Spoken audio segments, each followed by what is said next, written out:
మీలో చాలామంది అభిమానులు మన అభిమానులు రాలేకపోయారు. చాలా చిన్న ఆడిటోరియం అవటం వల్ల మనకు 25,000 మంది పట్టిన ఆడిటోరియం పెట్టుకున్నా కానీ ఇంకా స్థలం సరిపోకపోవడం వల్ల చాలా సమస్యలు ఉంటాయి. కానీ రాని ప్రతి ఒక్క అభిమానులందరికీ పేరు పేరున నేను మీకు క్షమాపణలు తెలుపుకుంటున్నాను.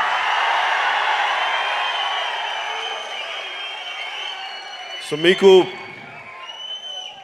పెద్ద ఫంక్షన్ చేద్దామని అన్నా కానీ నేనే వద్దన్నా. దానికి కారణం ఏంటంటే ఎంత చేసినా కానీ సరిపోదు.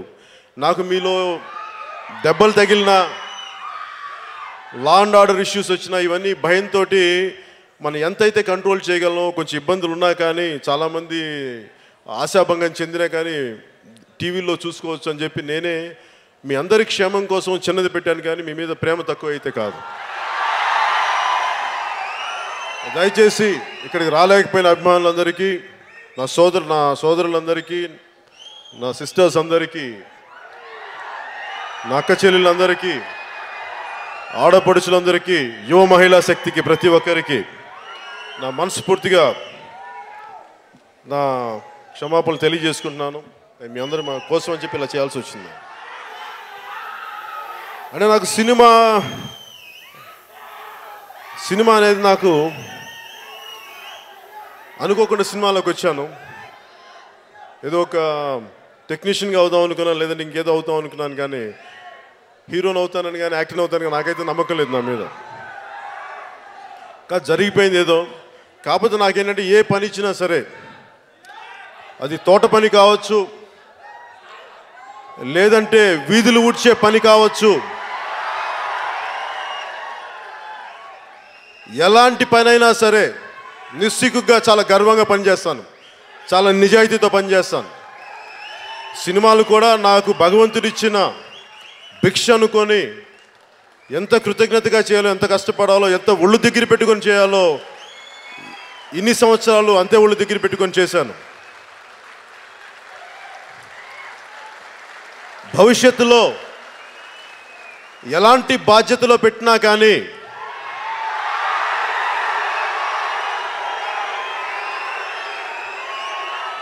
అంటే మీరన్న మాటలు నాకు వినిపిస్తాయి, వినిపించక కాదు. కానీ దాన్ని ఎందుకు స్పందించనంటే ప్రతిసారి ఏం చెప్తానంటే ప్రజాక్షేమం కావాలంటే అధికారం అంతిమ లక్ష్యం కాకూడదని నమ్మకంతో రాజకీయాల్లోకి వచ్చాను. జరిగిందా మంచిది, జరగలేదా ఇంకా మంచిది, అంతేగాని దాని మీదే నేను ఉండాలి అని కాదు. మీ అందరి భవిష్యత్తు బాగుండాలి. ఎందుకంటే నా బిడ్డ ఒకటి, మీ బిడ్డలు ఒకటి కాదు, మనందరి బిడ్డలు ఒకటి.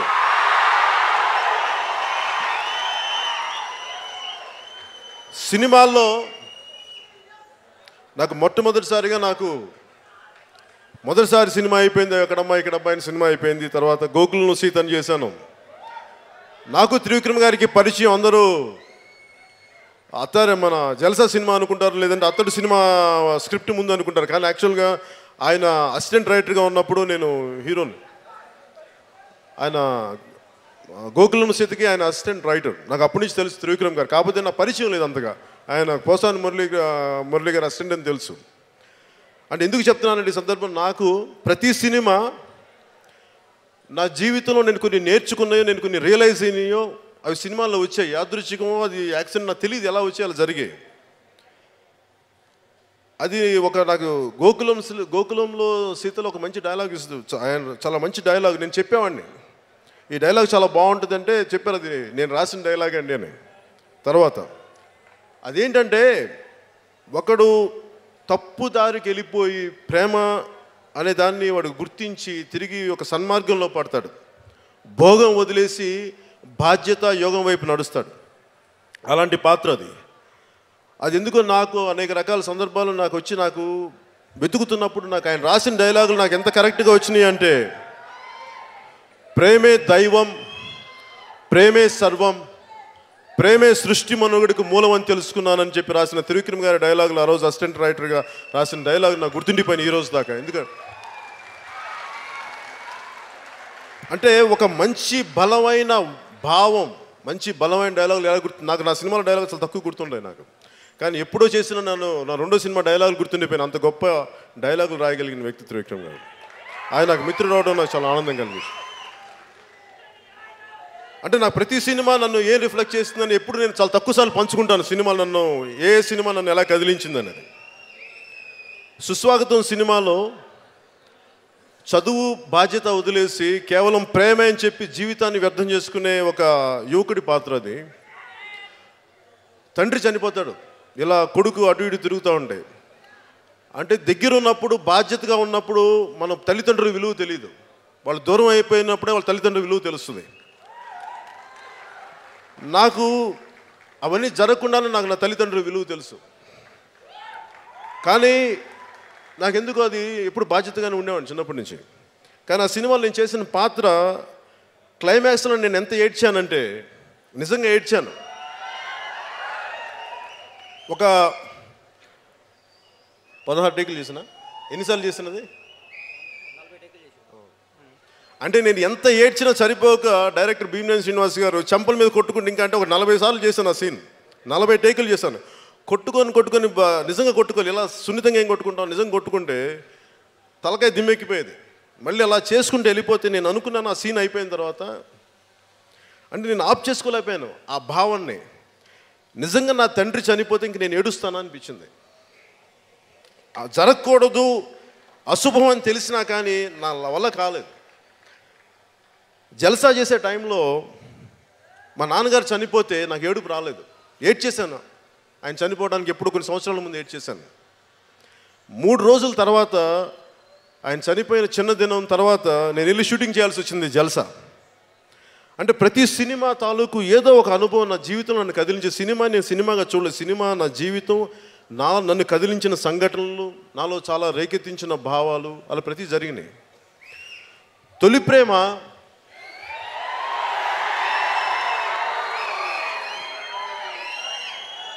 నేను అనుకున్నాను. తొలి ప్రేమ ఎంతసేపు, ఒక వయసులో ఎంతసేపు ఏముంటుంది మనకి, ప్రేమించాలి, అమ్మాయిల చుట్టూ తిరగాలి, వాళ్ళని గుర్తించాలనుకుంటా.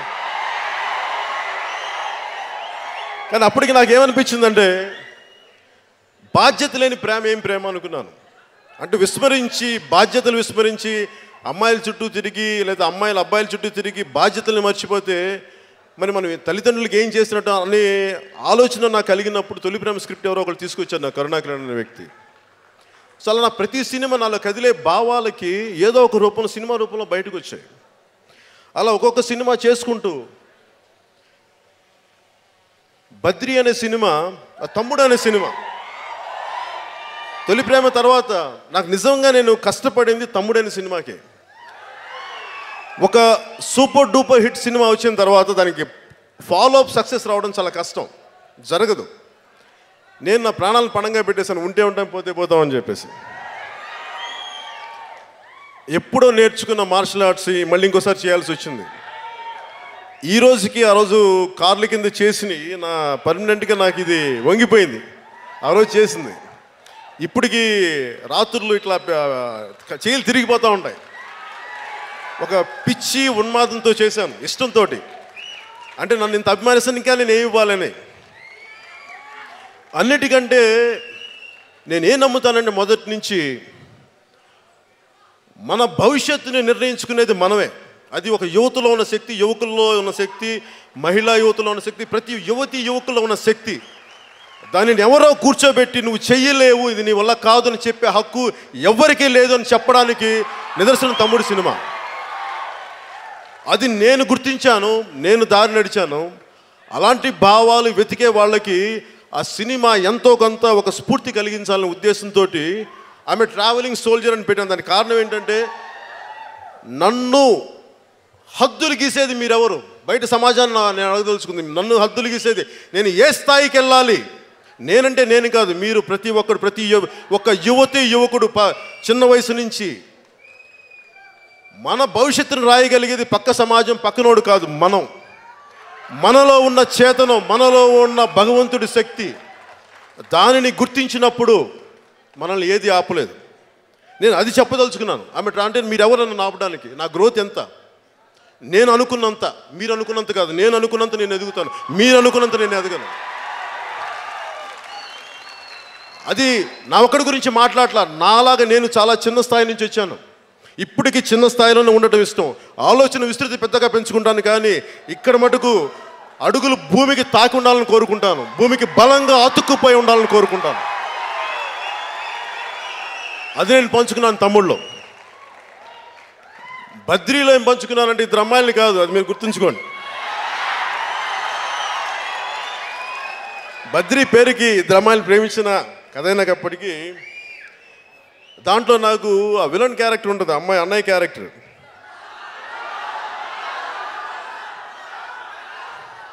నువ్వు నందా అయితే నేను బద్రీనాథ్ అని ఉంటుంది.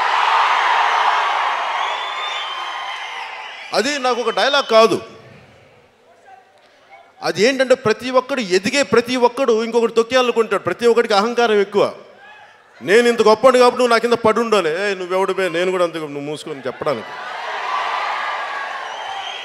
అందరం మనుషులు. నువ్వు ఎక్కి కూర్చోడానికి, మా మీద నెత్తిలు ఎక్కి కూర్చోడానికి లేదు. నువ్వు కూడా మాలాంటి సామాన్యుడివే, నువ్వు గొప్పవాడివి కాదు. నువ్వు నందా అయితే నేను బద్రీనాథ్ అన్న పదానికి అర్థం ఏంటంటే నేను ఎలాంటి మనిషినో నువ్వు అలాంటి మనిషివే. మేబీ నీకు డబ్బు ఎక్కువ ఉండొచ్చు, నీకు అధికారం ఎక్కువ ఉండొచ్చు, ఇంకోటి ఉండొచ్చు, కానీ నువ్వు కూడా నాలాంటి రక్త మాంసాలు ఉన్న సామాన్యుడివి, సామాన్యమైన మనిషివే.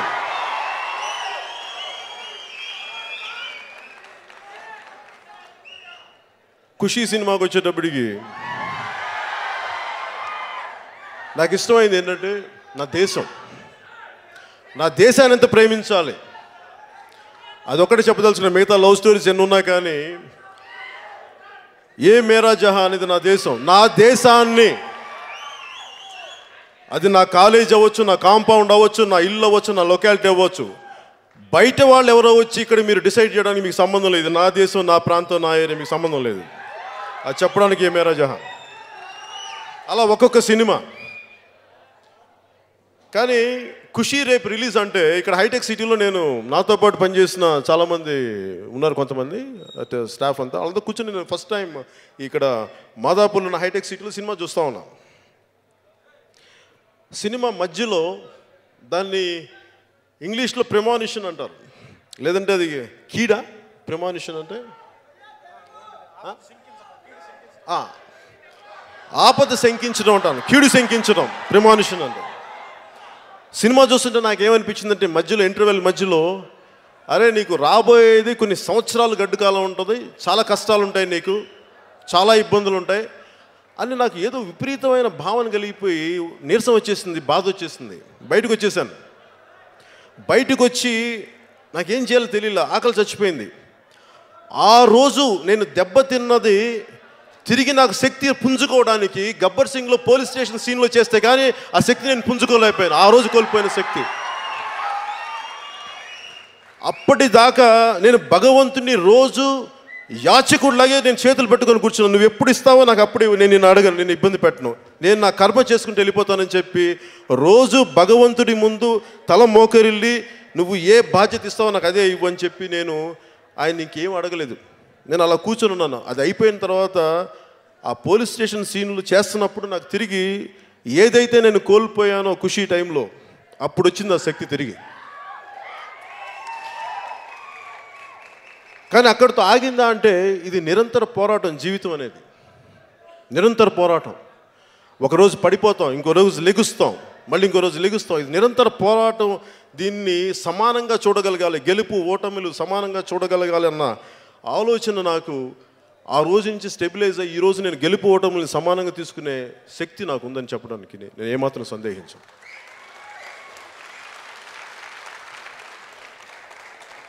నేను మొన్న హార్వర్డ్లో మాట్లాడుతున్నప్పుడు నేను అందరినీ అడ్రస్ చేసింది ఏంటంటే యుఎస్లో, I bow to you all with, మీలో ఉన్న దివ్యమైన భగవంతుడి శక్తికి నేను మోకరిల్లుతున్నానని చెప్పానంటే అదేదో డైలాగుల కోసం వీటి కోసం చెప్పి నేను నిజంగా నమ్ముతాను. అది నిజం కాబట్టి, సత్యం కాబట్టి. ఈ రోజున మేమందరం ఒక ఆలోచనతో ఒక కష్టపడడం, ఒక సినిమా తీసాం మనందరికీ ఆనందం కలగాలని. నాకు ప్రతి సినిమా నేను కష్టపడి చేస్తాను. అది నచ్చుతా లేదా నేను బయట చెప్పి నాకు ప్రమోట్ చేయడం నాకు ఇష్టం లేదు. మీకు నచ్చితే మనస్ఫూర్తిగా ఇష్టపడండి, చూడండి. నచ్చకపోతే మీరు ఎలాంటి రిజల్ట్ ఇచ్చి నేను మనస్ఫూర్తిగా తీసుకుంటాను, దాంట్లో నేను మటుకు వెనకాడు. కానీ ఈ సినిమాకి శరత్ మరార్ గారి సినిమా చేయాలనుకున్నప్పుడు నాకు అన్ని రకాల మంచి మిత్రుడు ఆయన. సో ఆయన కోసం ఈ సినిమా చేశాను. ఆకుల శివ అనే రైటర్ ఉన్నారు.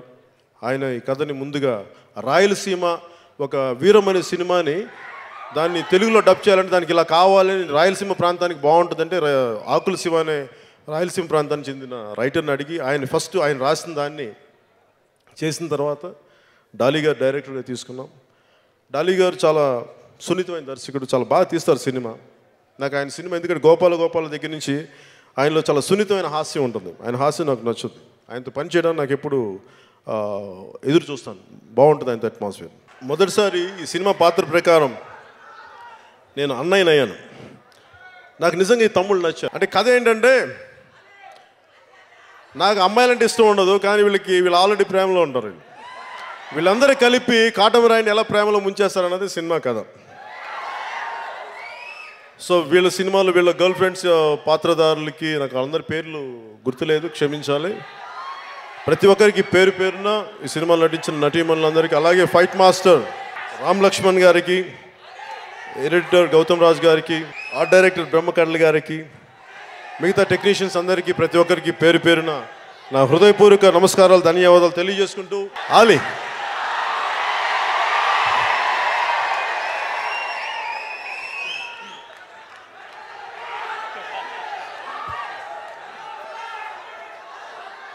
నా చేతిలో శక్తి ఉందని నమ్ముతారా? నా వేళ్ళలో శక్తి ఉంది, నమ్ముతారా? నేను కదిలించకుండా డ్యాన్స్ చేయగలను తెలుసా, తాకుండా డ్యాన్స్ చేస్తాను.